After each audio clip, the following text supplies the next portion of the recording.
Good morning to all. Edge for Advance സ്റ്റഡീസിൻ്റെ BA English ക്ലാസ്സിലേക്ക് എല്ലാവർക്കും സ്വാഗതം. അപ്പോൾ ഇന്ന് നമ്മൾ എടുക്കാൻ പോകുന്നത് BG 141 അണ്ടർസ്റ്റാൻഡിങ് പ്രോസിലെ ബ്ലോക്ക് 3ലെ ഫസ്റ്റ് പാർട്ടാണ്. അപ്പോൾ ഇവിടെ നമ്മൾ പഠിക്കാൻ പോകുന്നത് ബയോഗ്രഫിയും ഓട്ടോബയോഗ്രഫിയും എന്നാൽ എന്ത്, അതിൻ്റെ ഒരു വരവ് എങ്ങനെയായിരുന്നു, ആ ഒരു ഹിസ്റ്റോറിക്കൽ ബാക്ക്ഗ്രൗണ്ട് എന്തായിരുന്നു എന്നൊക്കെയാണ് നമ്മൾ നോക്കാൻ പോകുന്നത്. ദെൻ അതുപോലെ തന്നെ MK ഗാന്ധിയുടെ the story of my experiments with truth എന്ന് പറഞ്ഞ ഓട്ടോബയോഗ്രഫിയുമാണ് നമ്മൾ പഠിക്കാൻ പോകുന്നത്.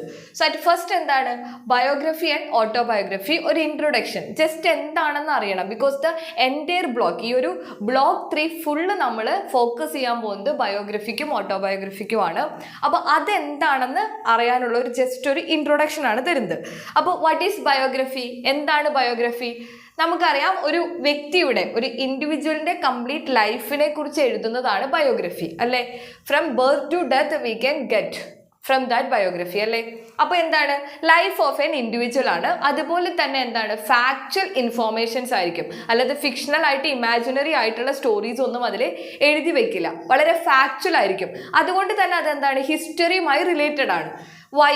കാരണം നമ്മുടെ റിസർച്ചേഴ്സ് ആയാലും ഹിസ്റ്റോറിയൻസ് ആയാലും എന്താണ്, ഈ ഒരു ഹിസ്റ്റോറിക്കൽ ആയിട്ടുള്ള ഈ വ്യക്തിയുടെ ലൈഫിനെ പഠിച്ചാണ് എഴുതുക. ആ ഒരു വ്യക്തി ജനിച്ചത് എപ്പോഴാണ്, എങ്ങനെയാണ്, അതുപോലെ തന്നെ ഏത് രീതിയിലാണ് അദ്ദേഹം വളർന്നത്, അങ്ങനെയുള്ള കാര്യങ്ങൾ നമ്മൾ റിസർച്ച് ചെയ്തിട്ട് എഴുതുകയാണ് ചെയ്യുക. അപ്പോൾ ഹിസ്റ്റോറിക്കൽ ആയിട്ടുള്ള എവിഡൻസുകളിൽ നിന്നും കൂടിയാണ് എഴുതി വെക്കുന്നത്. അപ്പം അതുകൊണ്ട് തന്നെ ഹിസ്റ്ററിയും ബയോഗ്രഫിയും തമ്മിലുള്ള റിലേഷൻ എന്താണെന്ന് ചോദിച്ചാൽ ഇതാണ്.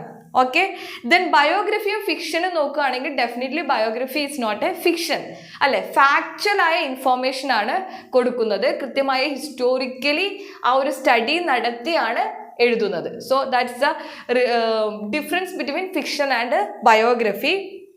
Then of course it's an art form, അല്ലേ?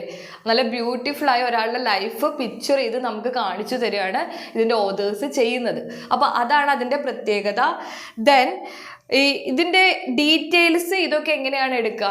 മേ ബി ആള് കണ്ടറിഞ്ഞ് എഴുതുന്നതായിരിക്കും, അല്ലേ? ഇപ്പോൾ ഒരാളുടെ ജീവിതം എടുത്ത് ആ ആളുടെ കൂടെ സഞ്ചരിച്ച് ഇന്നയാൾ ഇന്നതൊക്കെ ചെയ്തു. ഇപ്പോൾ KGF റോക്കി ബായിനെ കുറിച്ച് ന്യൂസ് എഴുതാൻ വേണ്ടിയിട്ട് ഒരാൾ വന്നിട്ടുണ്ടായിരുന്നു. നിങ്ങൾക്ക് ആ ഒരു വ്യക്തിയാണ് ആ സ്റ്റോറിയുടെ നറേഷൻ ചെയ്യുന്നത്. അപ്പോൾ എന്താണ്, കൂടെ നിന്നാണ് കുറേ കാര്യങ്ങൾ പഠിക്കുന്നത്.